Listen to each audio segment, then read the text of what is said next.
Go live now. All right. So we are live now. This is scheduled to go live in 5 minutes from now. So we'll see who shows up when. I don't know how many people we're expecting, All right. but somebody is going to be here. All right, cool. So what happened in your mind? You had this capitalist, right? Is that what happened? Capitalist, that's one way of looking at it. I mean, I've been talking to you we've known each other for a few months now. It's rubbing off of me on me, I guess. But what really happened is I went, as I sometimes do, maybe once a week, maybe few times a week. I go to my local cannabis club and I have pen and paper and I smoke and think about life and write shit down. Yesterday, the first thing I did was counted my money, the income and the expenditures in the next few months, and then started journaling. My journal was, I gotta make some money. I gotta figure something out in the next couple of months to supplement, because my residence permit here is running out. I need to renew. That costs money. You need to pay the helper. You need to pay for translations of documents. You need to show to the Spanish government that you have money so that they are okay with you continuing to pay a third of your fucking income as taxes in exchange for allowing you to stay here. Yeah, so I thought, and then, yeah, I've been talking to you, and so I think maybe I'm a little more entrepreneurial by virtue of that. So I started thinking, what are the options that I have on my plate? There's, a half-finished project with this one group, so maybe I should write a follow-up email and say, hey, maybe we should pick this up.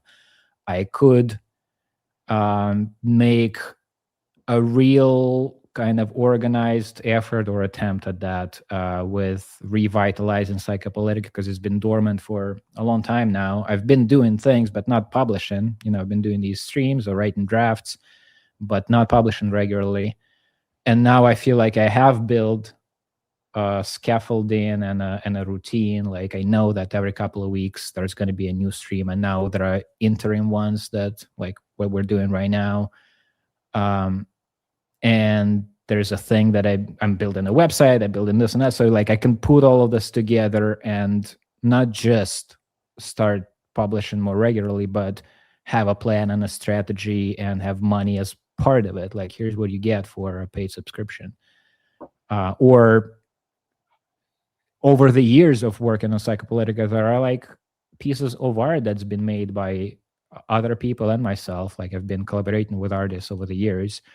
I can make now with Cloud Code, I can make a little print-on-demand shop with posters and merch or whatever. So that's another avenue.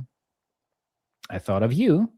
I want to ask you about what the fuck you're doing, because you started a Substack, but you're not just starting a Substack. You, on the recent call, showed me a multiple story building filled with huge rooms with a lot of, I don't know what you're planning to do with that space, but you're definitely doing something.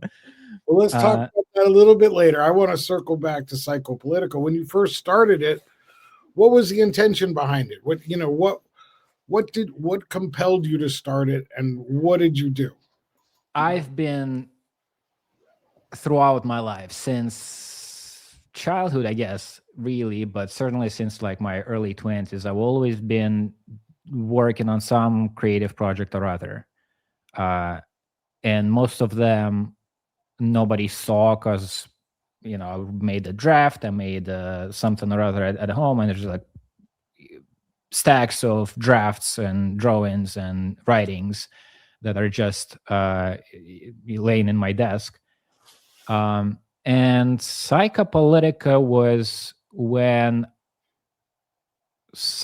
all of these different projects that I've been working on, iterating, trying to find my genre. I can't stick to one thing. Like I can't just learn to draw and be an artist, or keep writing, write a certain amount of words every day and you're a writer. I switch from one medium to another, and then mix them and keep looking for what it is that I want to, like, where my voice is. And Psychopolitica started when I figured something of that out. Like, I came up with the word, I came up with not really an articulated description of what the project is, but a felt understanding of my own, what it is that I'm gonna try to do here. And Substack was, nobody was really using it, but like I was one of the early people on Substack. But I just like the interface. Like I like tools. I like a good pen. I like a good notebook. I like if I have a typewriter, a bulletin board, a blackboard. If I like the tool for expression, then I want to use it, and it becomes interesting and engaging and inspiring.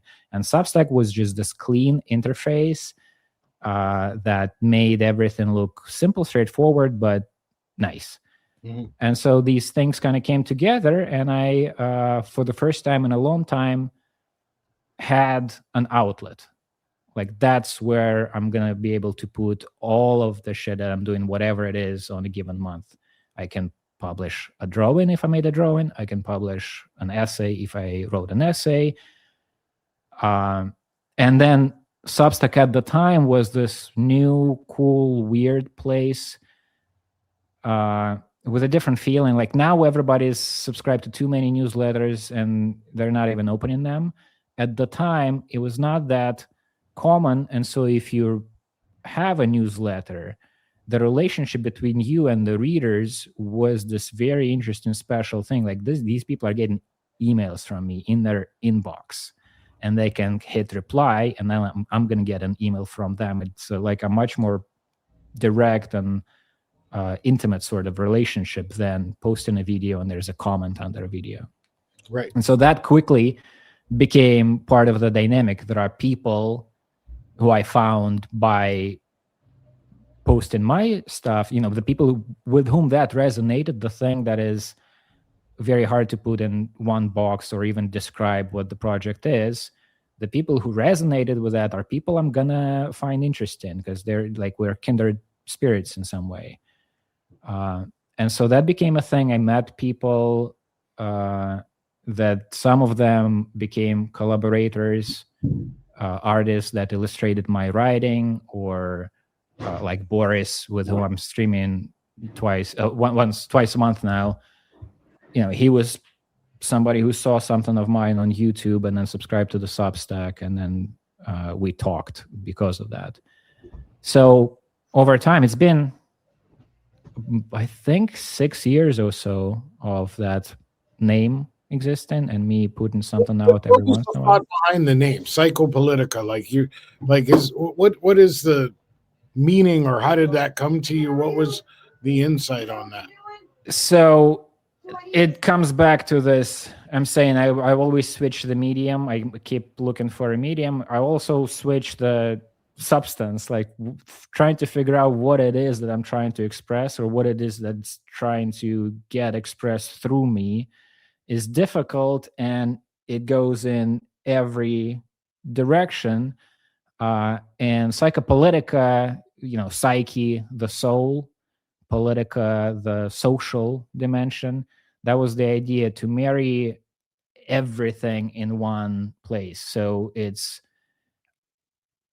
my dreams and trips and weird experiences and intuitions are at the same level of legitimacy as the news, political developments, another war in the world, historical analysis, whatever else. So the objective and the subjective, the hard to put in words and the black on white news of the day from the newspaper, everything put in one bucket,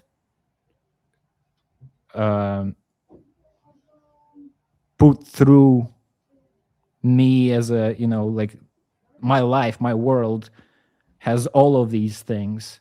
And through me living in this world, I put this through myself, and what comes out is the output in Psychopolitica. It can be writing, it can be drawing, it can be talking to a person, it can be animation, it can be anything. and I'm trying to not leave anything out. Whatever,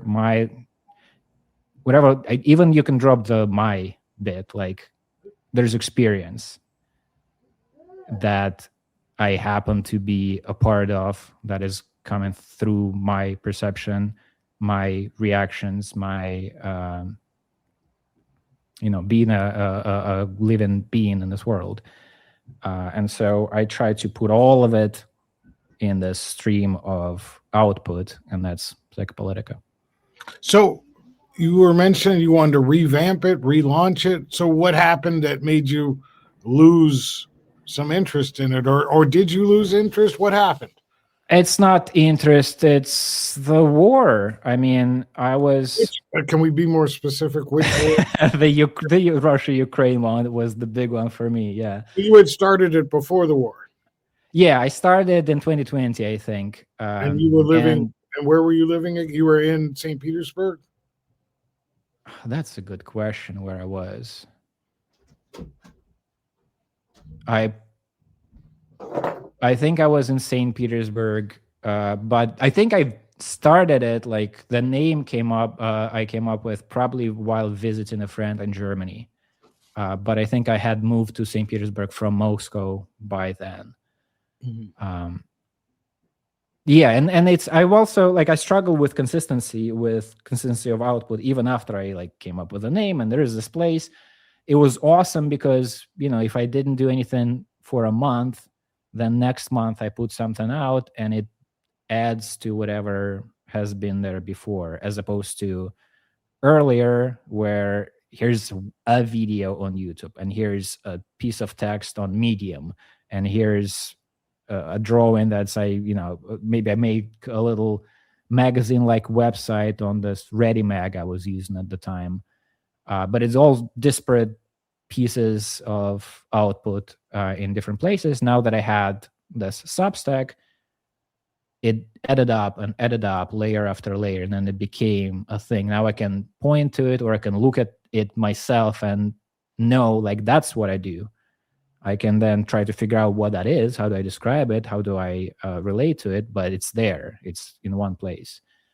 But consistency of output was always an issue. And then, the war started. Me and my girlfriend at the time, soon to be wife, I proposed like on the second day of the war. We left the country in, I think, maybe 2 or 3 weeks since the war began, not knowing where we're going. Like, we got a ticket to Armenia because that was the one place where you could get the dog on the plane. Okay. We thought we were going to stay there for a couple of weeks and then probably go to Georgia. I haven't seen Georgia still. I've never been to the place because Armenia sucked us in. And, it's like we've switched probably 7 or 8 different places in Armenia. And then we moved here to Spain and switched. This is probably the 3rd apartment here. And there's work.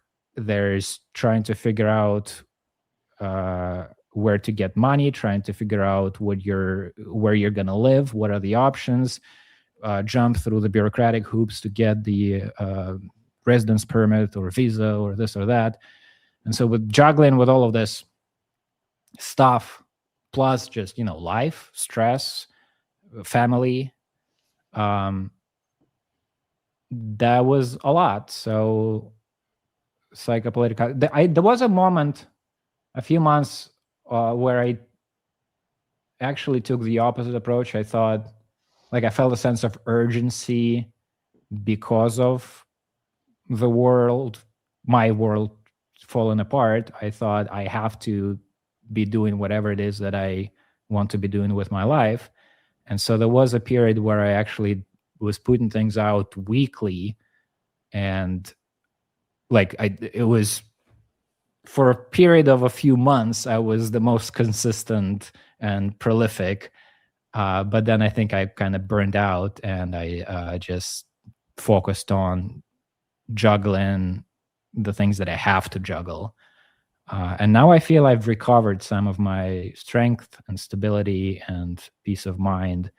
And though there's still a lot of things to juggle, I feel I can make a real effort at bringing this back and maintaining it and kind of growing it like a plant. Has it ever made money before? Because now you're in this position where money is an issue.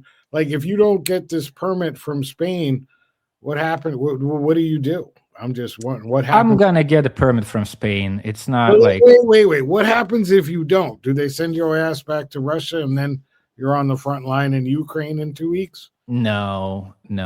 I mean, if, let's say, just Europe bans Russians altogether or whatever, like the worst case scenario in terms of me living in Europe, I'll go back to Armenia. I'll be happy to see the Armenians. I just today and yesterday I had to talk to my Armenian bank because they lock me out of my account every once in a while because like you're logging in from suspicious place, and they're just generally the banking system is a little iffy. And this happens every once in a while, like every half a year, every year. I have to call them, and it's international call. It's just like stumbling through these problems. But I'm talking to an Armenian woman on the phone from the bank, and my mood is always better, even if we didn't fix the issue. Like yesterday, I had a conversation with this lady from my bank on the phone, which ended with like, listen, the system just locked you out and it's not gonna do anything until it's like 4 hours later, and we're gonna be closed by then, so we'll have to do this tomorrow. And that's after some time of trying to get access to my money, which I need. And yet I hang up on the phone and I'm smiling because the Armenian people are they just have a very soft spot in my heart. Just hearing a voice of an Armenian person trying to be nice to you. So I wouldn't be terribly disappointed if I have to leave Spain, where I pay a third of my income in taxes, go back to Armenia, which is a beautiful place with beautiful people, and the taxes are 6%. That'll be okay by me. Well, that's a real capitalist motivation. You said it's a part of it. I mean, capitalist. You can say capitalist. You can also say a person trying to survive in a world where you have to pay for fucking food and lodging. Right.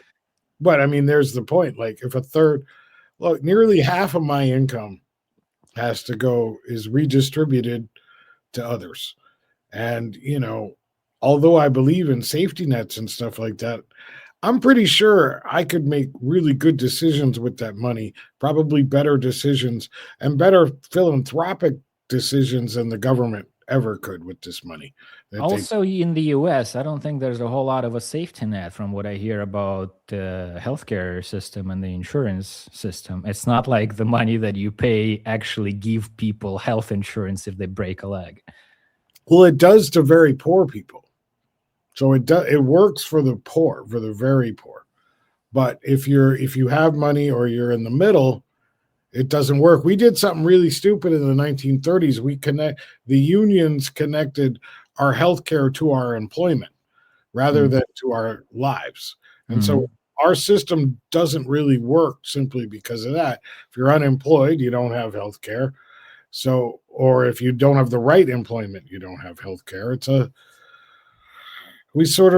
That's one of our major societal breakdown and faults is the healthcare. But anyway, back to you though. When you're on the phone with the customer service lady in Armenia, what language are you speaking? Russian. They know Russian. Almost everybody knows Russian. Oh, so that's the lingua franca of Eastern Europe is Russian? Not all of Eastern Europe, but there is, the post-Soviet sort of territory, and not everywhere everybody does. But in Armenia, almost everybody speaks Russian, except for, I think the main, like if you meet an Armenian and he or she does not speak Russian, the first guess would be that it's a diaspora Armenian from a different place who came back to live in the homeland. So it could be somebody from the US, Iran. They're all over the place.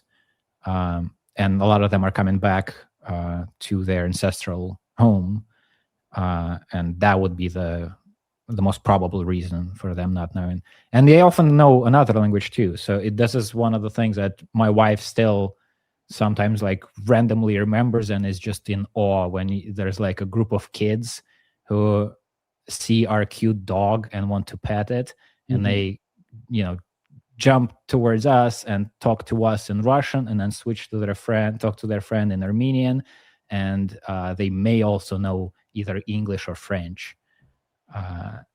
So yeah, I can talk about Armenians for a long time.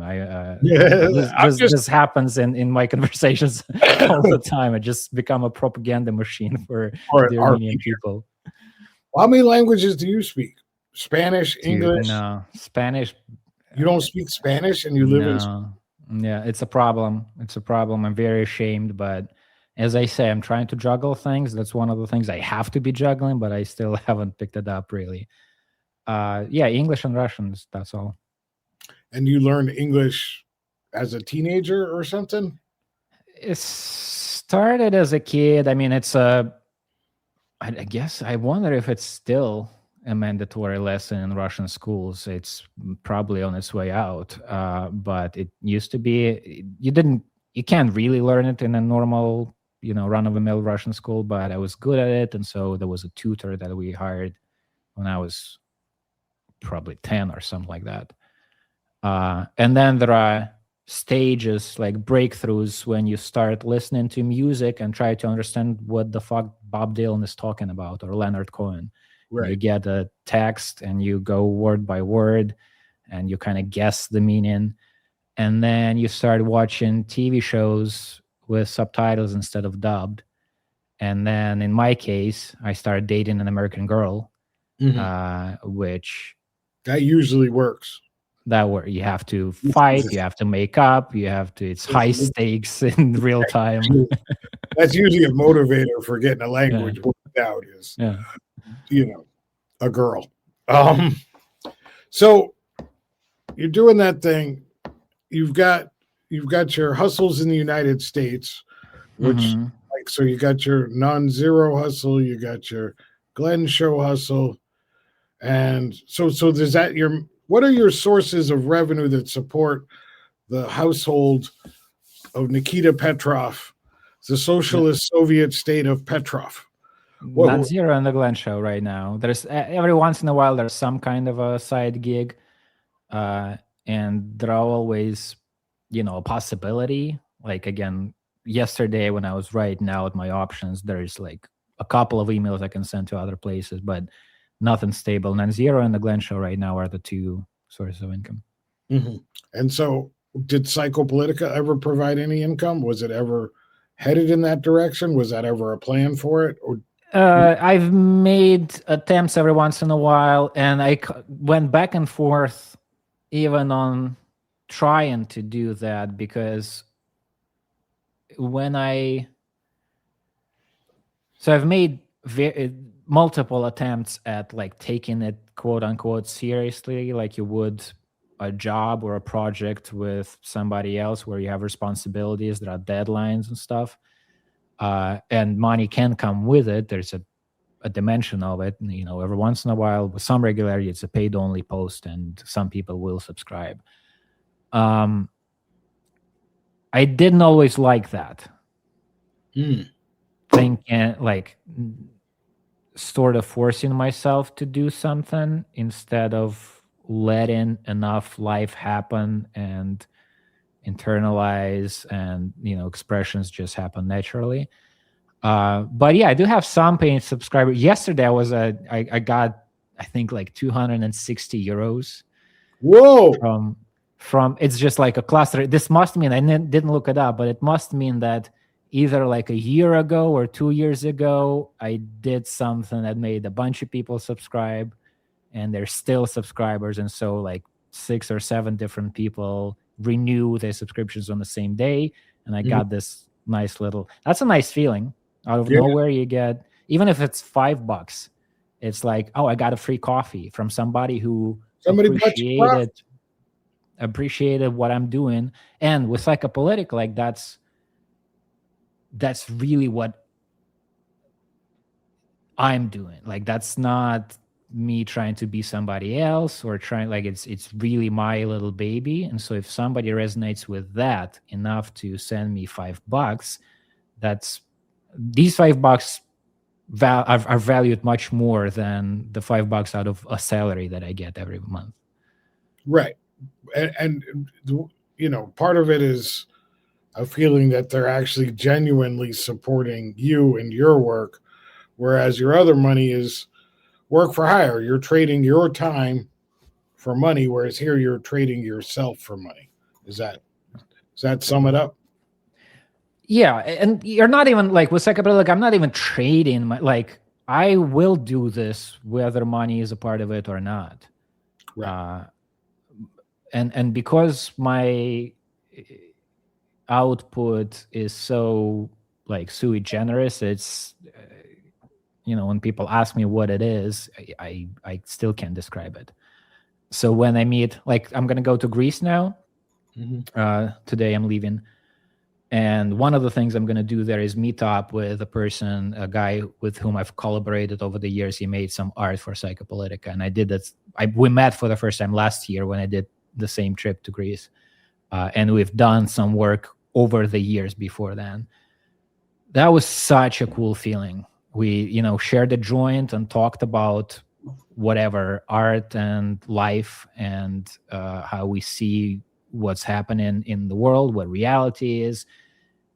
And we're like kindred spirit, like this guy gets what I care about. And there's a network of people like that all over the world now. Like I have people with whom I sometimes talk on the internet, or sometimes I get an email from them, or sometimes I write an email. In Africa, in Seattle, in Greece, in different places. And I cherish these relationships. It's a weird thing because it's like a relationship with some undefined group of people who don't know each other, and it's mostly through the internet. But it's an important part of my life. I really value that I have these people. So is there any desire to monetize it, or is it just like whatever, if money comes, fine, but I don't really want to monetize this to help actually pay the bills because I need money? I'm gonna try. It can't be the main thing. It can dominate, but I'm gonna try. Like, as I said yesterday, I was thinking I do need to make money, so I'm gonna try various things. With Psychopolitica, even without the money, over the last year, I'd say I've been kind of regaining my attention span and strength and mental health and whatnot, and discipline and the physical reality. Like I have a desk in a room in an apartment, which was not the case not so long ago. And the practice, like Boris and I have been talking every couple of weeks on a stream, and now I know that this piece is there, so I can channel it into a regular format at the Substack. So I'm gonna make a sustained effort, I hope, at just becoming more regular and just starting to publish again. And there's going to be something behind the paywall, a bunch of different things behind the paywall. But I know it's not going to be, it's not going to make as much money as any of my jobs in the immediate future. And I don't want that pressure on the creative project. So that I'm going to, again, kind of grow like a plant. We'll see how much money is going to be there. I don't want to expect anything in that sense from the project, but we'll see. Maybe something happens, because there are things that are not too complicated that I can add to it that could introduce a little more money into the equation. But I still have work, and I can think of other things to do. The email that led to this conversation was me saying maybe I can code something for you, since I've been building things with Claude Code, and it's a whole fucking thing. It can be I don't know if a career is the right word, but you can do a lot with it.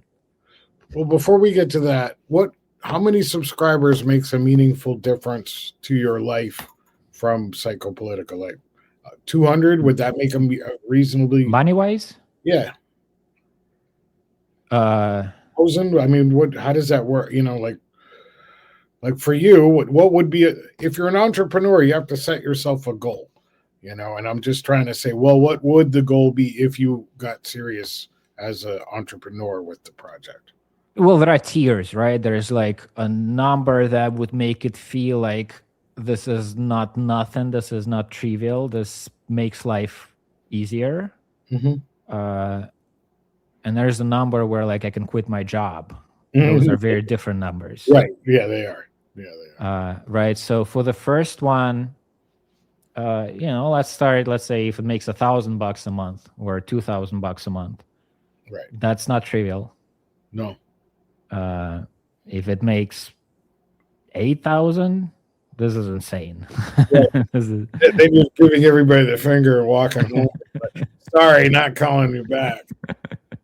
I got you 100% on that. So you've been exploring with Claude AI. Like, can you tell me, like, which one of the mega corporations or whatever is developed Claude? What is its purpose, and what you've learned so far with the thing? So this is Anthropic's version of the thing. And who's the billionaire? So all of these. Who's the billionaire behind Anthropic? Do we know? The CEO is Dario Amodei. The money, probably all financed by the same people, the same Epstein class, the Pentagon. Right. The Pentagon, exactly. The Pentagon is definitely, you know, there have been these.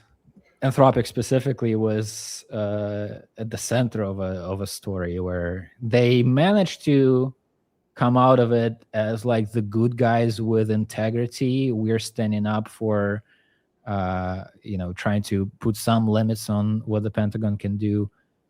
I don't think that's anywhere close to reality. I mean, there's like a little bit of a bargain in as to who gets to say what in the relationship, but everybody's working for the fucking Pentagon. Everybody, yep. But yeah, so you want an overview. So the thing with these AI tools, it's all the same basic technology, large language models. OpenAI has ChatGPT, Anthropic has Claude, Google has a bunch of different names, like Gemini is the name for the chatbot, but there have multiple products for different dimensions of this. And it's all the same thing with no niche, sort of. Like, it's a very universal tool, right? So you can talk to it, or you can generate images, you can write code, I remember there were stages where the creators of the thing, of the product, would sometimes find out that it also can do biology now. We didn't think about this. And that's the thing about it, is it's a very powerful tool. What it's for is still an open question. And if you're a creative person, that's the relationship with the tool. You can figure out what it's for you, and make it work. And then you have a tool for doing the thing that you either want to do, or you found a way to leverage it for jobs or whatever. So I've been, since the beginning of this year, I took a little course. Shout out to Alex Dobrenka, who made a course, Claude Codes for Creatives. And since then, it's a part of every gig I have, everything that I do creatively. It's not that, I don't write myself. I still do the things that I do myself, but everywhere there is a layer of here's another way the computer can be useful for, another thing the computer can be useful for. And so I've been building different things for Non-Zero, for the Glen Show, for myself as a person, like keeping my notes and organizing my life and stuff, and me as the Psychopolitica making shit. And I still feel like I'm just scratching the surface. I can see, like, I've built a lot of different things that are semi-functional. Like they work to a certain extent, but you do a bunch of things by hand, and it needs more work to be sort of like you were talking. You used it for making a demo of a song, and you're saying this is what it's for. It's not for making music, it's for making a demo version of what I already was working on to speed up this middle part of the process between conception of the song and a studio recording. There's a place for the tool in the middle of that process. That's also a pitfall of the thing. A lot of people confuse a demo with a finished product, or get the feeling like they've finished the product when what they've made is a demo. Yep. So I have a bunch of demos, like 12 different things that need more work to become something that can be plug and play, that does not require me to hold its hand, but they're already useful. Almost all of them are already something that my life is easier because of them, and I'm more effective at whatever I'm doing because of them. What are your top two? What are your two most favorite, most useful things that you've made so far in this process of learning? And what do they do? I'll answer somewhat at random. I mean, I can make an argument for any one of them, I suppose. But I'll give you two. Okay, so one is, yesterday I finally published something at Psychopolitica, which was a conversation I had with Boris the week before. I'm going to try sharing my screen. And that conversation was organized with the use of this thing that I built. Share screen.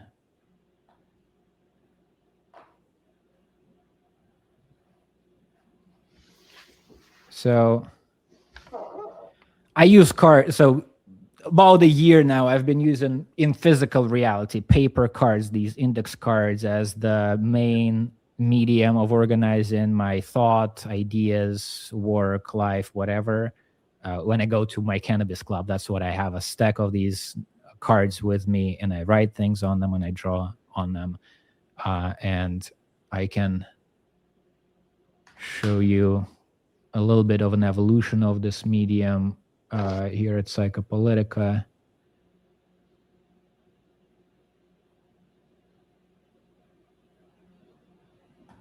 This is one example. So this is from a year ago, and you see there's this motif of cards, and these are these idea cards. So on the front, you have a visual representation of some idea that's on my mind and a name for it. And on the back, there's a succinct description of this idea. So do you draw the imagery on the card as well, or how are you putting that together? Yeah, this is drawn by me, though I'm not technically very gifted with drawing. So I always find some engineering solution. Before there were LLMs with image generation, like this hand with a coin, for example, I took a picture of my own hand holding a coin, and then I traced the picture. Okay. So there's always me trying to hack around the problem of not being an actual technically proficient drawer. But yeah, these are by me on an iPad with a pencil. And so this is the latest iteration of this medium. So normally before Boris and I stream, we would exchange messages on WhatsApp. Like, here's what's on my mind. Here's what's on my mind. Maybe these are the two things we're going to talk about on the stream. This time, instead, I put a couple of cards on this board, and he put a couple of cards on this board. And then throughout the conversation, we added a few. And then after the conversation, I added a bunch more and added this different type of a note. So like, this is a draft of a piece I'm working on, the psychopolitical theory of Christianity. And if you click on it, here's the draft. And here's the LLM can generate an image based on my prompt, or I can upload my own image. So this is the reason it's worth showing it to other people, to you, is it exemplifies, and these like stacks are, you can open them and you can move the cards around, and you can, select a bunch and move them, or you can stack them and become a stack. Like, that's insane that I built this, in a couple of days. So, but basically what it is it's a digital whiteboard that you're allowed to put your note cards and your thoughts on, move them around. And it's just a visualization tool of something larger. Is that correct? That's it. And then another part is it's that, but also collaborative. So the changes I'm making are live. So if Boris is opening the site at the same moment, he will see me dragging these cards and he can add his own. And since yesterday, what you're seeing right now, what I was clicking around, this is, if you have the password that I and Boris have, you can edit things. If you have a different password that's just for the paying subscribers at Psychopolitica, they get to access the thing, open the cards, look through all of these drafts, but not change anything. And then you can like, the next steps are adding some more real interactivity for the members of Psychopolitica, the paying subscribers, sharing that editor password with more people I know with whom I would love to collaborate if they added a thing to it. So it's what you said, a visualization of a thought process, but also I hope that it will become a somewhat gamified way of collaborating with others creatively. So here are my ideas, here's somebody else puts theirs next to them. That creates a dynamic bit, like that. What you see right now on the screen, like that didn't exist a week ago. Some of these ideas that are something I'm working on, all of these like little notes looking things, less like cards and more like notes. That's a product of me looking at an idea that Boris posted, or him looking at an idea that I posted, and thinking more about them. So this was a solution to a personal problem. So basically, you would once a month go to the weed store, sit down, get high, play with your note cards. And he was like, it would be really cool if I could just play with my note cards off my iPad or off my computer. Is that what happened? Yeah, I'm not going to abandon the paper. I like the physical part of life as well, but it's nice to have this, and it's, again, collaborative. It's not just me playing with my notes. It's I can invite others to be a part of this process. And so what I was about to say, the reason it makes, like, why would anybody look at this and care about this in terms of a conversation about what these agentic AI are good for? Nobody else needs this, I think. Like, there's nobody watching this, maybe two people watching this thinking it would be cool to have that too, but it probably not too many people. But you can build a thing that you need, or, a friend of yours. You can build an app for one person, or for a family, or for your group of friends, or for one client that you have, that is tailored specifically to their goals or interest or aesthetic sensibility or whatever. It's a thing that is exactly what you want it to be, because if you're unhappy with the interface of Zoom that moves the button for record from one corner to another, and you're frustrated with that, an app that you build is never going to change because the creator of the app decided to change it. And if you're unhappy with something that it does or how it works, you can change that bit. You can build a tool for specifically what you want. And that is one of the powers of the thing, but also a way of being creative in its own right, like building a tool because you want to build a cool tool just for the sake of that creative act is itself engaging, engrossing, exciting, inspiring, and playful. So that's one end of the spectrum. Mm-hmm. You asked me to name two things. Sure. The second, again, I'm picking somewhat at random, but so the episode that got posted yesterday, my conversation with Boris, the video was produced by the machine. So, and it's always been a stumbling block for me. Produced by the machine. What do you mean by produced? StreamYard. So you and I are streaming right now through the platform called StreamYard to Substack. It records video and audio locally. So instead of me getting the video that is lower quality because of my internet connection, like what I'm seeing right now on my screen is not the quality that your camera is outputting. It's lower because it needs to go through the internet to reach me. It records local video and audio. I downloaded the files. I explained to the machine. I created like a template for how they should be put together. If one person is talking and the other is silent, make it full screen for the one person. If there's an exchange within a minute, each of them talk for at least a little bit, do a split screen. If I'm sharing a screen, make the screen the screen I'm sharing on the front, put it at the center. I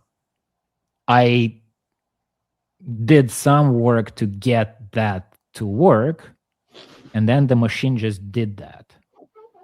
So now next time, like right now we're talking, I'm going to also have the local recordings from this conversation, and I'm going to be able to just say to the thing, do your thing, produce the video for me, and then I'll have this composite with camera switches and some audio improvement. Basic, but better than nothing, and I don't have to click a bunch of buttons. So that's the other end of the spectrum. Super practical, something that would be useful to a lot of people, like anybody who's working with these StreamYard or Riverside or whatever. There's usually a video guy who has to put all of this together. Now, again, this is still a demo. I can use it. I can't just send you a link to a file that you open and it's going to do the same thing for you as of yet. But that is also doable. And that just solves a very practical, common problem. And I built that. I made a thing that does work for me now. Well, see, that's like the core of capitalism, right? You see that, right? So and it's the core of humanity. Homo habilis, the tool-making man, right? And so it's like, okay, well, we don't usually make a tool unless we have a reason to, right? And so here you had a reason to make the tool of the note cards. And then you said, Jesus Christ, I lose so much time in my work at the Glen Show and Bob Wright or whatever, having to watch these videos, write down edit points. Is that what you've done before? And then you were like, well, how do I make a tool that can actually edit it together? Because it's not producing it. Like I forgot who I'm talking to. That's a word I shouldn't have used. It's not producing, it's editing. You're basically making a tool that will clean it up under your instructions and eliminate several hours of labor, right? Mm-hmm. And so, like, that's what capitalism does, like, at its best. It comes up with a way to make something easier. So whether it's a giant mill factory that creates a machine to eliminate 10 jobs, but that's what you've done here, right? But now the question is, from an entrepreneurial perspective, how many people could use this tool? And I have a follow-up question, which is, why don't you create these tools and as part of your value proposition with the subscribers of Psychopolitica, give it away if they become paid subscribers, where all the tools that you make, if you're a paid subscriber, you get access to them to use them in their own work as well. And then maybe they could even customize them to suit their particular needs of a tool. So there's two parts to that. Sure. First, how many people would use this tool? I think a lot. I mean, anybody working, you're publishing a podcast, that is something you could use. It's also, again, what I have right now is a demo, right? It's a thing that I can, like, I still need to open Claude Code and tell it what to do. If somebody doesn't have Claude Code, there's not like an app that I have created that they can just plug and play. Well, what does it take to take it to that level? I mean, how much more effort or money? Usually you got to pour money on it, but money is, there's, I'm on $100 a month subscription to Cloud Code. That's, I'm not running out on Talkers. Right, but what do we need to do? What do we need to do to make that card? Yeah, I understand the question. I don't know. It's not like, again, I started trying this out less than half a year ago, right? And I don't have a ton of time outside of my work and other life obligations. So the progress that I've made so far, like I was able to do this. I learned that this is possible by trying to do this. And since I've tried a bunch of things, I know that almost anything, any other like next step is possible. I don't know how much time it will take me to make a polished product, how much time it will take to make, how much tailoring I would need to do for the product to be as valuable to somebody else as it is for me. So all of this is, I'm figuring this out by touch. I made this. I'm going to make a better version for myself because there's still room to improve for myself. Since I am working at the Glen Show and Non-Zero, where video production does happen, like Lucas is here in the comments to this conversation right now, our video editor at the Glen Show. This is part of his job, right? When we finish a stream, he needs to put this together. And if it's a one-on-one conversation, that's not very time-consuming. If it's a 2-hour stream with 4 participants, that sometimes this person needs to be in the screen and other times another, that becomes time-consuming. He should not be doing this. Like, we should, once I figure out how to make a version of this that is easily used by him, that part of his job is going to be done by the machine, which frees up his time to do something else with the video to make it better, add graphics or whatever we can think of. So I don't have a time estimate on like how long it will take to make the next version and what it will look like and what is the final version of it looks like. But there's gonna be a next version in a couple of weeks, and then a next version in a couple of weeks, and at some point I'll share it with people I'm working with already. And at some point it becomes good enough for me to reach out to somebody in the orbit. At Non-Zero, we have this project, the Non-Zero Network, where at this point it's kind of mutual discounts for paying subscribers with other independent newsletters on Substack.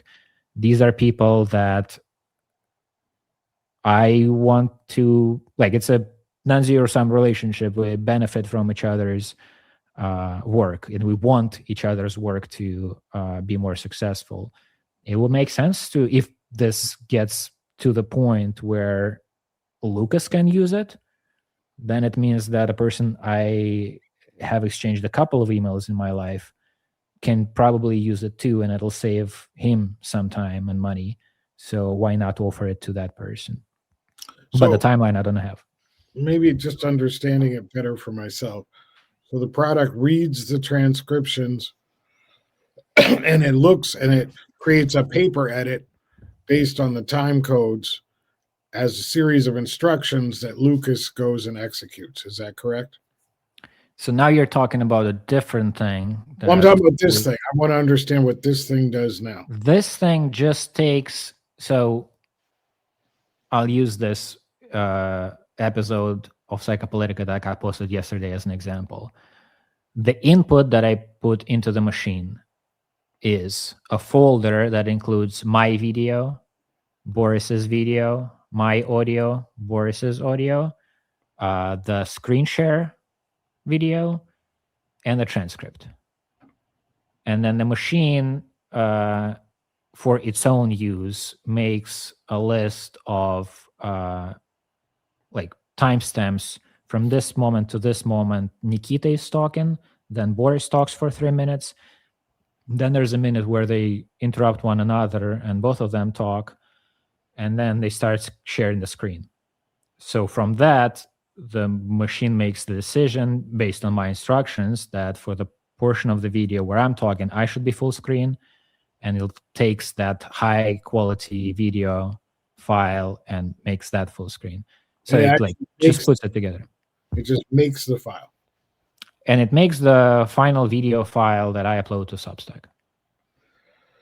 So can you ask Google real quick, like how many active podcasts are currently published in the world right now? We're capitalists. We're doing it. We're doing a capitalist study here, my son.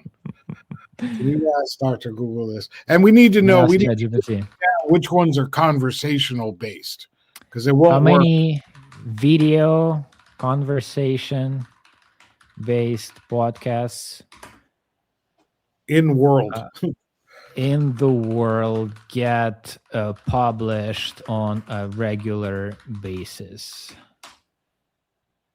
And which AI are we asking this question to? I'm asking ChatGPT right now. Okay. And it's thinking.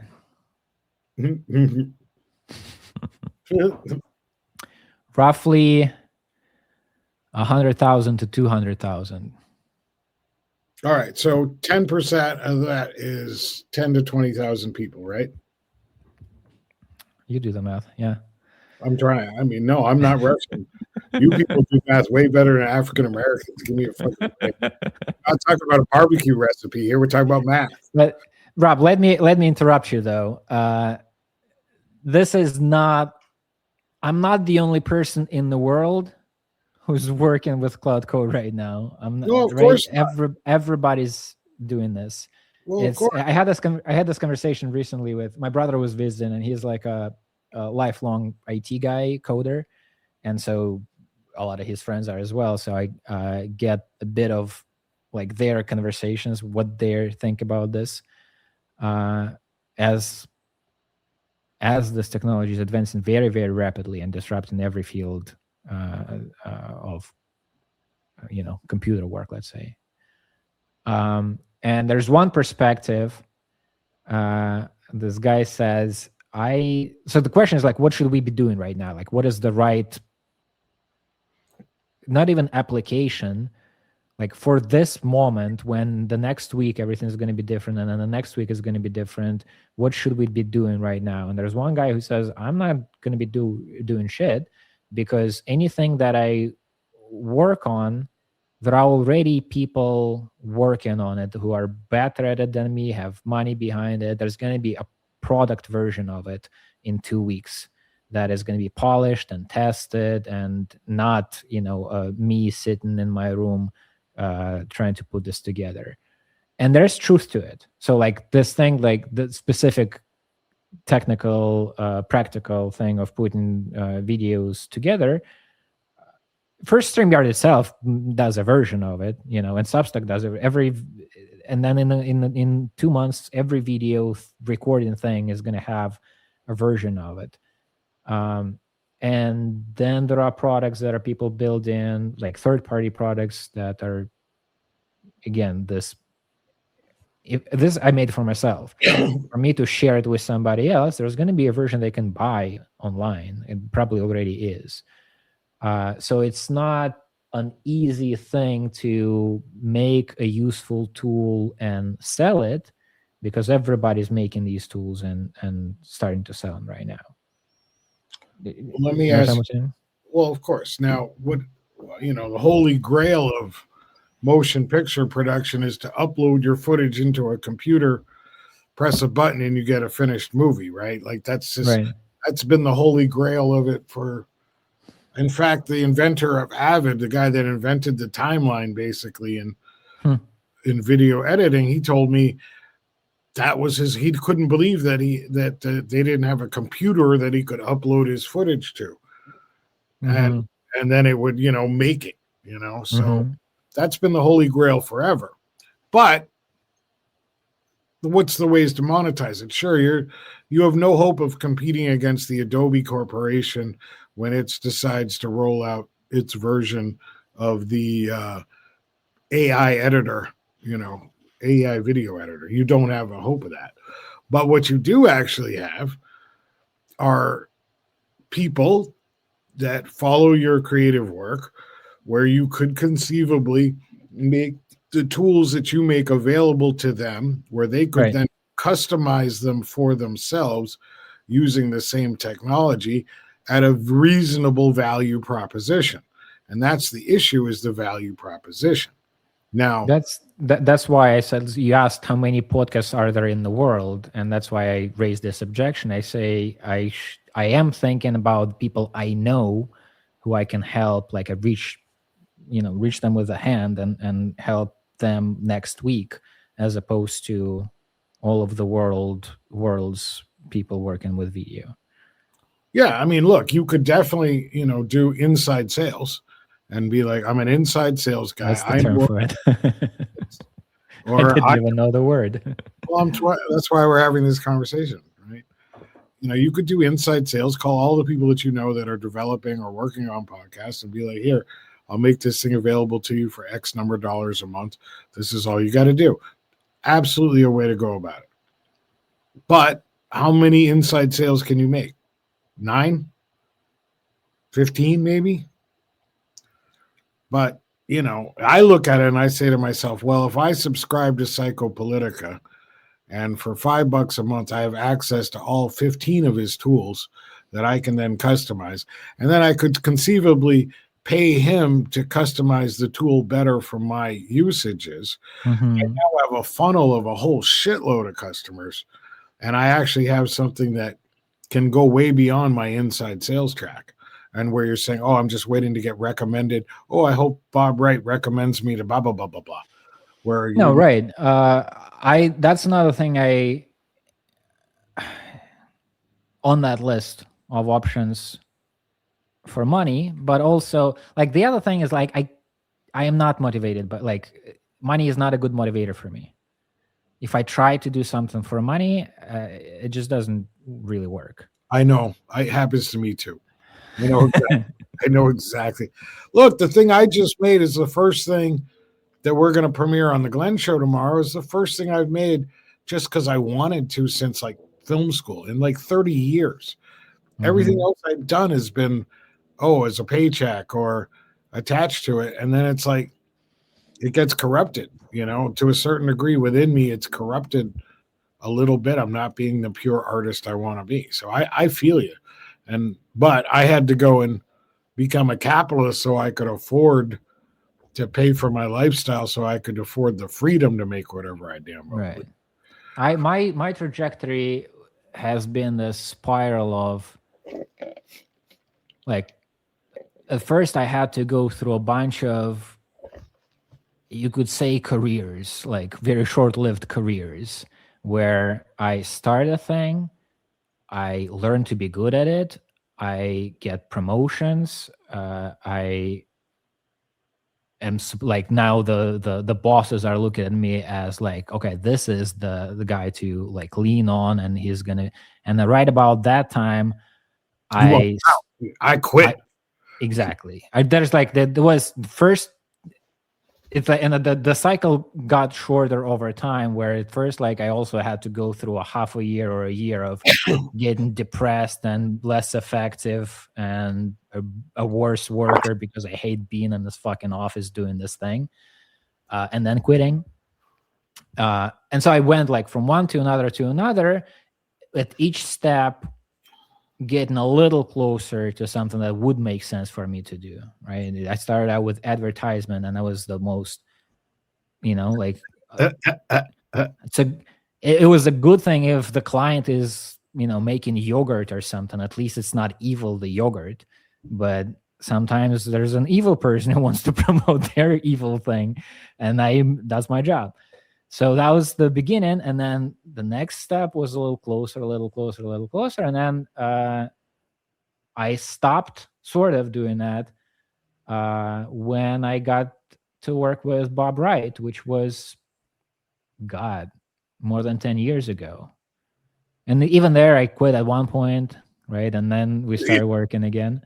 Yeah. But the reason it sticks is Bob is not motivated by money, and I value what he's doing, and he values my collaboration, my input. So it's money is an important part of that relationship, but not the only and not the main part of that working relationship.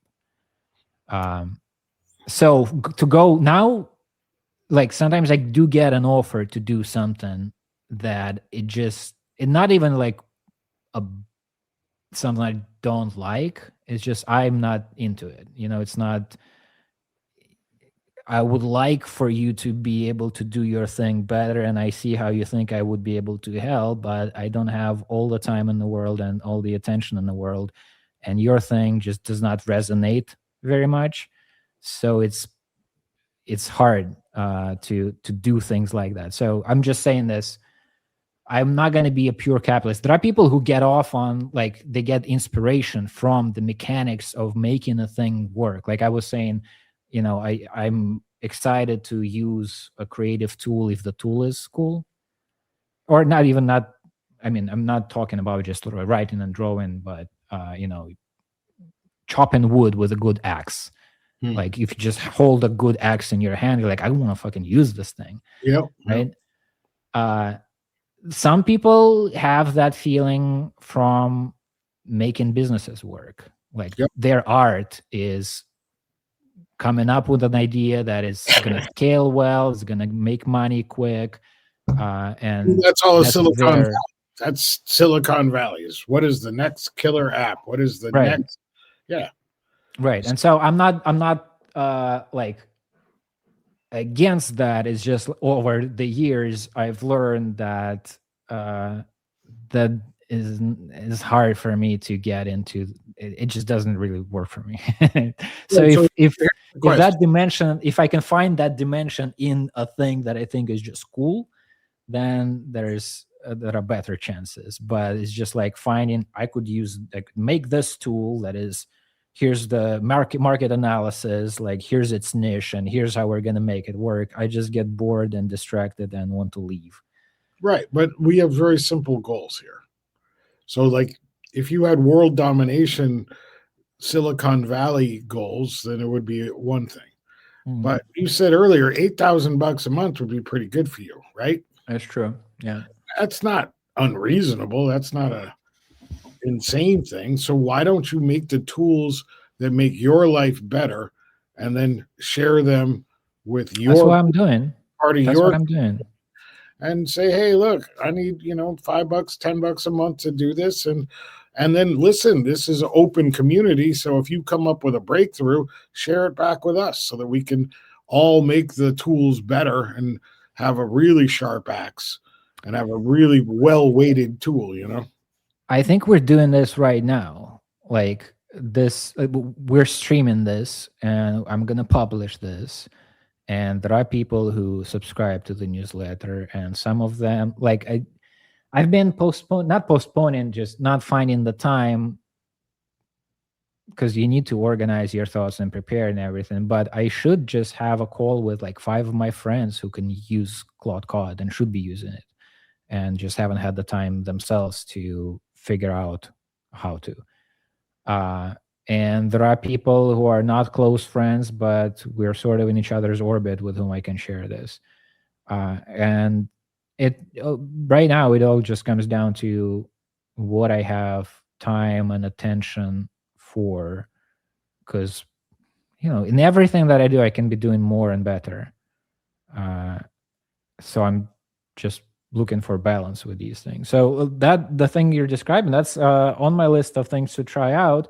It can take a form of a kind of ongoing workshop where I spend an hour and a half building a thing live and talking to people, and sometimes it's more me working and sharing my screen, and sometimes it's more me talking with somebody who called in and talking through with them about a thing they're working on, or just chatting. And it becomes, if I do this every week, and it's a Monday morning ritual where I get together with other people working on their creative projects, of whom there are many in the Psychopolitica audience, that can become a thing. And there's a money dimension there that is possible, and different versions of it. So I guess what I'm saying is, the way I've been feeling lately, and by lately I mean a couple of years at least, is it's not that I'm lacking an idea. Like you explaining to me what I could be doing. I know I could be doing this and I could be doing that. The thing is finding balance in my life such that the many things that I'm doing actually get done in a sustained fashion, right? Even like the stream that I'm doing with Boris, now we're finally doing it every couple of weeks. When we first started, we're like, let's do it every couple of weeks. And then it didn't happen. And it's, once a month. And then I finally started publishing this yesterday.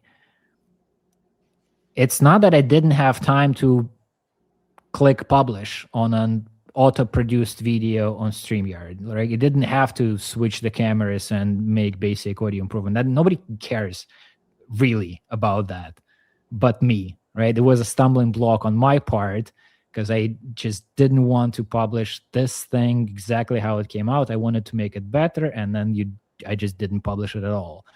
So it's figuring out the psychological and even the physical sort of dimension of the soul. Like, the more I go to the swimming pool, the better my mental health is as well, and the more likely I am to finish the work that I started on Monday by Wednesday, or sustain a practice that I'm trying to do. Or these projects, I have million great ideas for a million different projects. That's not the problem anymore in my life. The problem is making the thing and getting it to the point where I can share it with others, and not blocking myself from it. Because oftentimes I do have something I could share, but I don't, because I feel like it's not quite there yet. And then it's a year since I posted anything because I wanted it to be better. So it's. Have you ever heard the thing, great art is never finished, it's only abandoned? I think I've heard versions of this, yeah.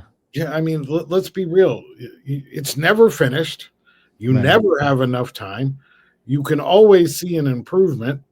Like, I mean, this is literally what I go through all the fucking time. Like, it's just the nature of being a human creative person. Like, that's just the problem. Like the video we're going to release tomorrow, like I grade myself an A- because I didn't make her play the guitar in the video. And so I'm like, should I not release it? Because it's not. Of course you should. Of course you should. Here's the thing. Of course I should. Same thing with you. Of course you should. But and it's not that I don't understand that, right? Right, That's the thing that is frustrating. It's not. I sometimes get into these conversations where like somebody wants to give me advice, and I'm like, I know. Mhm. It's just that it fucking doesn't happen is the problem. Well, I mean, there's the difference on how to. That's the issue. Like the difference between like me and some of the guys I went to college with is that I stayed up all night to complete the thing, and they went to bed. Mm. Do you know what I mean? Like, look, it had very disastrous effects on my health, but the thing between me and the rest, like why I am me, is because I believe in something called a done stamp, where it's like it's done. And I look to make things done. So, like, for example, if you were to look in my Substack folder right now, you'll see 12 posts that haven't been published.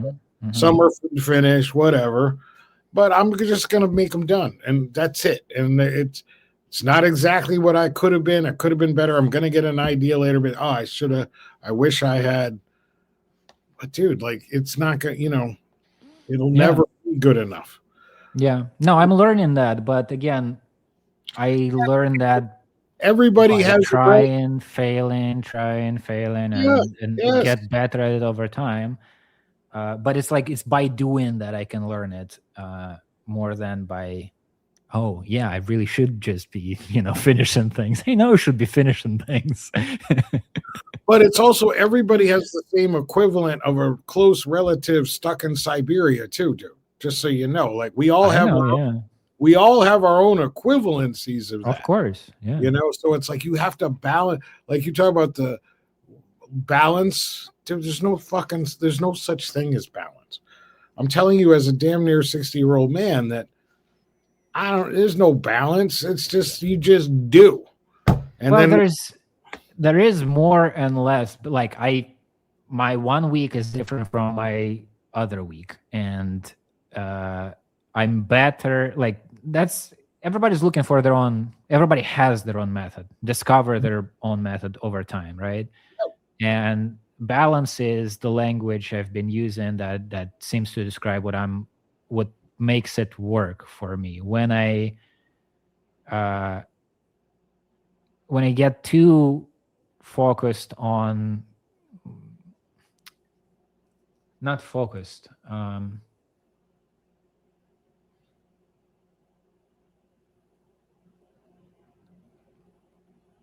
it kind of comes back to, we started this conversation, you were asking me about Psychopolitica, what the word means, why, like what is the logic of the project. That's a reflection of my personality to a large extent, right? For the thing that I am into, which is life, to work, I've just like found out over time by trying, like it moves smoother and better and flows more effectively when I like look for that balance. When I like an example, I'll give you an example. So this trip to Greece I'm doing, and I should, by the way, go soon so they have time to pack. But this is this pilgrimage to ancient oracular sites in Greece, the Ulysses and Delphi Oracle and all these places. And I did that last year, and it was a more stressful time this time last year. I had one job. There was a possibility of that job going away in an instant. And it was stressful and frustrating and anxiety producing. And I was also in this beautiful place, stunning nature. The sea is, I wake up and I need to just like go to the first floor, go through the restaurant, and I'm on a beach with this tranquil sea, and there are these ancient structures and the weirdos that I'm here with, and there's nothing to do. Like I'm here to look at the beautiful ancient things and talk to these people and hear about the mysticism of ancient Greece. And simultaneously, I really have to finish this one piece of work for a project that I'm trying to get started, because this previous one might just disappear tomorrow. And tomorrow there's going to be a call on which it'll be decided whether I still have a job or not. And I keep thinking back to that time in Greece last year, because there was something, so like I've learned something that is not too easy for me to articulate powerfully, but like I'm on the call that is anxiety producing, very consequential, and maybe I'm not going to have a job, or maybe I will have a job, or maybe I'll find another one, like these. And then I close the laptop, and I can't be thinking about this because I don't want to waste, the mountains are around me and the sea is right here, and I should be here with all of this. And it was easy to do that there because it's like a special thing. But really, it can be done. It should be an everyday thing. Focus on what you're doing right now. Do it to the best of your ability. Then when you're doing a different thing, focus on that instead of thinking about how you could have done that other one better. And because of whatever composition, my psychological composition, I have to have a bunch of shit in my life. That is the creative project that I'm if I'm not gonna this period of me not publishing in Psychopolitica was already sort of detrimental. But I still have been doing, I've been making drafts, and I've been making conversations that don't get published and all of that. If I don't do anything, if I don't have a creative outlet, it's not going to end well. I'm going to get depressed. I'm going to get easily annoyed. My wife is going to get concerned about me being in depression. Maybe there's something that she did. I'm going to get sad and frustrated about how she's concerned. And it's going to be a spiral of, I have to have this. And there are other things like that I have to have in my life. My relationship to my wife is very important. The health of my dog is very important. I do need to be good at my job. I get very stressed out if I know that I'm not just not pulling my weight. I started having nightmares about exams in school when I haven't studied for 3 years, and tomorrow they're going to test my knowledge. And then when I do sort this out to a certain extent, these dreams, I still have the recurrent dreams about school, but they switch to either I don't give a fuck about your exam because I have a life and I'm not a school kid anymore, even though I'm dreaming about it, or there's some other spin on it. So anyway, I'm just saying it is, to me,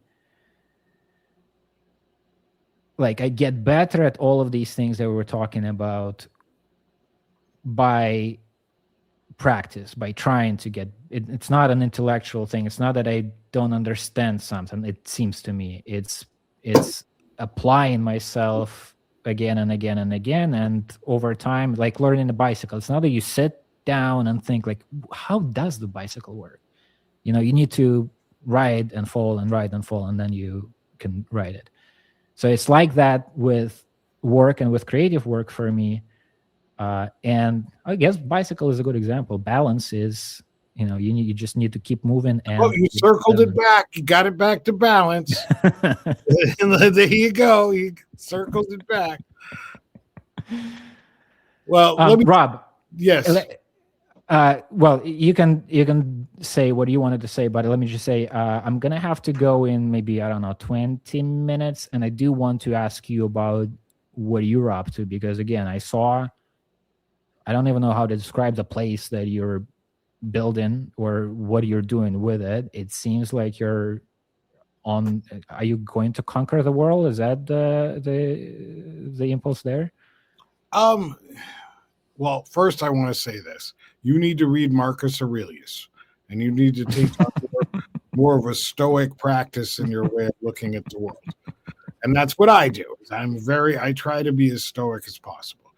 The second thing is you work hard now while you're young so that you can do the shit you want to do when you're old. And that's what my grandfather told me, and he was 100% right. I burnt the candle at both ends. I conquered every world I could. So now that I'm in a position that I can do all the crazy shit I ever wanted to do where nobody can tell me no. So don't be such a wussy. You're going to have to do all shit. All right, not to Wh- be your older brother. Which bit of what I said makes me a wussy? Which part you're referring to? Oh, thank God I get to go to Greece and hang out near beautiful places with interesting people just to get my balance back. Just balance. Get to fucking work, motherfucker. God damn. You guys have it so easy. The climate got warmer. It was cold when I was a child. Like, you guys have it so easy. But I wonder. Remember, I lived most of my life in Russia. yeah. I will. I live in compare Boston to St. where I'm Petersburg. from. Listen, pay attention. Where I'm from, we have the identical climate as a place called Irkutsk or some shit like that in Siberia. Same. I don't think so. It's fucking same thing. We live in the Siberia. I don't think so. Ask the machine, ask Claude or somebody what New England's climate is most like in Russia. Okay. What part of Russia is New in climate?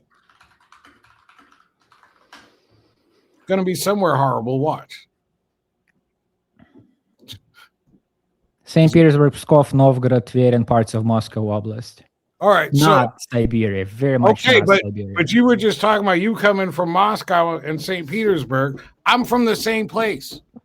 Right, but it says somewhere between St. Petersburg, Pskov, and Moscow. And St. Petersburg is the shittier. Pskov is awesome. Pskov is sunny. Anyway, we don't have to. Anyway, you get the point. The point is, you're a wussy. You need to get. You have to work harder, and you're gonna have to lose your balance a little bit so you can get through this stuff. Well, what am I working on? Okay, I'm gonna hit it to you. So I've started this Substack where I tried to publish something once every 5 days. I am doing a music video practice. So my wife turns out to be this really brilliant lyricist, and then I'm able to write her chord progressions, and so I want to make music videos off the songs that she makes. So that's forced me to start a record label. It's called Fat Squirrel Records. I am building my studio building. I bought the town's old firehouse 10 years ago, did nothing to it, but I've spent about, I don't know, almost $500,000 building it as my creative space and a space for other people to be creative and to make creative things, as well as do all the laundry for my Airbnb business, because, you know. So then what are the creative things that are going to be done in that studio? We're make music, make movies, make videos, podcasts, just publish books, just creative things that hopefully make people's lives slightly better or at least more entertaining. Just make a slate of people who you want to invite as other artists. Yeah, I want to work with lots of people, but because I'm an old film professor, I find myself drawn towards asking my former students to work with me. There's something really cool about being like, listen, I was there when you were where you didn't know nothing, and I saw you blossom and grow. And there's something about knowing your spirit that draws me back to you, my daughter, my child, my son, and I want you to be part of what I'm doing. And even making the invites where you call up a former student, you're like, hey, it's me. How you doing? Yeah. How do you feel about coming up? And so in fact, one of my apprentices just directed a music video for me 2 weeks ago. So of one of Patty's songs. So I'm waiting to see what she does, and I'm super excited. This last video, I got to collaborate with an editor who I taught back in 2008, and it's just like, wow, it's just almost 20 years later. And he's married to another one of my former students. So it was like, oh, let me call his wife. Okay, let me get permission. I'll call his wife. So I'm doing that. I'm writing another book. I'm making a documentary feature film because I've decided to resurrect my father, who was an actor, and resurrect him as a working AI voice again and create a voice model around my father. But that brings up old trauma, all sorts of issues, and the exploration of relationships between fathers and sons and brothers and male relationships. I find fascinating. There's not a lot of media about male relationships, as where we don't really get to talk about it so much. So it's like exploring that is a lot of fun. And the idea that with AI, because he was an actor, I have so many recordings of his voice and image. I'm probably one of several thousand, but only a few people that can resurrect a parent both in voice and image. So I'm going to try and do that and make a movie about that journey in the process. And so I'm collaborating with another filmmaker called Peter Flynn, who's a former colleague of mine at Emerson College. So building the studio, finishing the studio is my number one goal right now. Developing musical artists. So there's a singer named Ingrid Chavez who was in the movie Graffiti Bridge with Prince and worked on the Love Sexy projects with Prince. So helping her develop her art and her audience while she also sings in my band. Another artist who's a heavy metal artist comes from a band called Rubicon. So I want to help him develop his stuff. See, I realized that a modern record company or entertainment company is a content creator. And so that means, you know, figuring out ways to produce lots of content affordably so that, you know, you don't need a record label. You don't need to buy your views and stuff like that. So proving that theory. Another artist is an artist named Sorrel, who's a soul singing R&B guy who is also, we share great grandparents. So we're second or third cousins. And I find it fascinating to help him develop his art. So really, I'm trying to help people develop their thing while learning. So I like to work with you guys over at the Glen Show because that gives me, I learn about, you know, a relatively large podcast. My podcast has 100,000 plus subscribers or something like that. And then realizing that I can help contribute in making that move forward. And I find that very rewarding. And so, you know, I'm volunteering for as many, you know, like tomorrow I'm going to be hanging out with the Antifa kids and they're going to yell at me as the 1% list. And we're going to discuss the needs of hierarchy in our society. And I'm so excited to hang out with these kids. I mean, look, they're full grown individuals. Let me not call them kids. It's not disrespectfully that I call them kids. It's just that I'm old and they're not. But it's really fun to have those conversations for me. And so that's all the shit I'm into. And I have a blast doing it. And I get up in the morning, I'm psyched to do something. And I go to bed exhausted because I did everything I possibly could during the day to push something forward. So that's what I do. But I only do shit for fun. I don't do it for money anymore. You know, like I don't care. Like, fuck it. But you have spent how many years not doing anything for fun and only doing things for money? It was 34 years of only for money. Then I quit and did nothing for 6 years. And then I was put on screen at the Glen Show last July, and my whole life changed. I was like, first of all, you know, you're 100 pounds overweight. You're a mess. Look at yourself. Second of all, it was like, wait a second. You know, I'd previously been helping out with Warren Smith's podcast a little bit. And another podcast, Games with Names, or something like that. And I was like, wait, these guys need me. And I'd already been in love with Pop as Glenn as a dad. I needed a father figure in my life. And then I was like, wait a minute. I actually have more capacity to get shit done than any of these motherfuckers do. And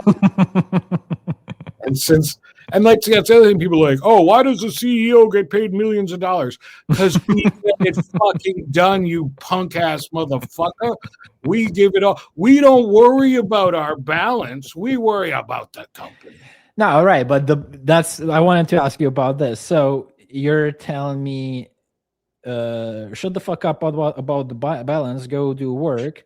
Yeah, and you're telling me I spend decades not doing anything creatively and then got into a coma. Yeah, there's flaws. There definitely are flaws. And I'm not saying that your path is incorrect, but I'm saying I can, you know, I'm learning how to navigate my life. I'm over time learned that my path is different. I don't want to be in a coma, and I don't want to spend decades not doing anything creatively. So I'm gonna go to Greece. That's a part of my thing. No problem. You should do that, but don't sit there and be envious of the people that go and don't do it. Oh, I'm not envious. No, but there's a lot of socialist types that are. You know, they end up. I'm not a socialist either. I know you're not. I'm not talking to you. I'm talking to the audience. Listen. So no, it's like, yeah, dude, do your thing. That's how my daughter is. I mean, imagine being raised by me. Imagine how fucking difficult that is. You know, but at the same time, you know, she was set free when she was 24 years old. When she got her law degree, then I have nothing else to go, okay, you're on your own. And now she's like, you know, she's just like you. Like, well, Dad, I worked really hard. I'm going on a trip to see the sunset. I have to put my feet in the sand, Dad. I'm just like, okay, well, did you pay your own cell phone bill? You know, like, you know. So I get it. Do your thing. I wish I wasn't born in 1969. I wish I wasn't raised by the people I was raised by. You were raised by us, and we're a little nice. I was not raised by you, man. Again, there's you forget I was not from the U.S. I know, I but was raised in the 90s in Russia. That's America didn't have what Russia had in the 90s. That's true. I also left the country that started a war and is going down. Like, the word fascism has to be used descriptively, not like your socialist friends in the US are using it to describe. You know what I'm saying? And I'm not complaining. I'm saying I'm working with it, and it's working out. Before we go, let me just throw this at you. Were you raised by people that fought in World War II? No, by their children. You were raised by their children. See, no. I was raised by my grandparents fought in World War II, and their children were socialist rebels, and that's who I was raised by. I have the influences of both, and I believe that those people that fought in World War II are a little different, and I think that between Russians and Americans, there's a slight. Now, obviously, what happened in World War II to the Russian people is nothing compared to what the American soldiers went through. I'm not trying to make that equivalency. But I am saying there was something in those people's minds that we can't fully relate to, but they infected us with this need to overcome, or like whatever we deal with is nothing because I was in World War II and we had, you know, a piece of leather that we boiled is what we had for dinner. And you should shut the fuck up and eat your beans, you know? So there is, I believe we have a little bit of commonality in that, a little bit. No, there's sure. I'm just like, it's not easily translatable. Like, I'm thinking less about the World War II. I mean, the World War II is like the entire territory that used to be called the Soviet Union. Like, what happened to that part of the world is... you know, it's not one conversation to have, and what trauma that carries forward, and like demographic changes, and all that. But I think back to my parents who lived through those 90s that I referred to. They were like my age when the entire reality collapsed, like the whole thing, the whole way of life. That they were born in the early 50s. They're the Soviet, that generation is like the Soviet people. They were born, the Soviet Union was already there. It was supposed to be there forever. And their life was very... The whole world disappear. The whole world disappeared. You know, whatever I'm going... That's kind of like what you're saying. Like, whatever I'm going through with immigration and trying to figure this out, nothing compared to them trying to figure out how I'm going to feed these kids that I've got now that... reality makes no sense anymore, and you know, gangs are anyway. So yeah, I'm not complaining. I'm not, my thing about balance is not oh god, I need balance. Is like I'm learning tools to be more effective and healthier and happier. And this balance bit is what's working for me. And there are different persons. My wife, God damn it, I'm trying to force her to want a little bit of balance. And it's an uphill battle. She's always on the next thing, doing overworking, and then I'm gonna have to fly into 20 different places in the course of 4 months because I have to do this and I have to do that. um, that's a different path, and we're trying to learn from each other. So my critique, what I'm like reacting to, is there's not one approach. Your thing is awesome. 30 years of being a cutthroat Slave. capitalist A or capitalist, slave or whatever that was, a creative to, slave. to then have your own compound and 40 people they're gonna be your proteges, and you have a media empire and 4 books, and that's awesome. You do you, I gotta do me. Yeah, and that's why I like hanging out with you, man. Because I can also make fun of you. He's like, come on. You only have 6 projects. That's it. That's all you're worried about. But listen, let's wrap it up. I hope the audience found this. I had a great time, and Me I hope too, man. I hope you can edit in, like, find 5 short bits to put out of this too. That would be awesome. Ask your Claude machine to figure this thing out. I'm curious. Yeah, we'll see. I'll put some version out. I'm not gonna promise what version and at what time, because right now I'm gonna have to pack my suitcase. Yeah, me too. Well, I'm not packing a suitcase, but I got to empty boxes and put shit away. So yeah. all right, brother. All right, awesome. Thank you. Let's do this again next month. That way we can both be disciplined. Yeah, I'm in. All right, cool. Thanks, Rob. Bye-bye.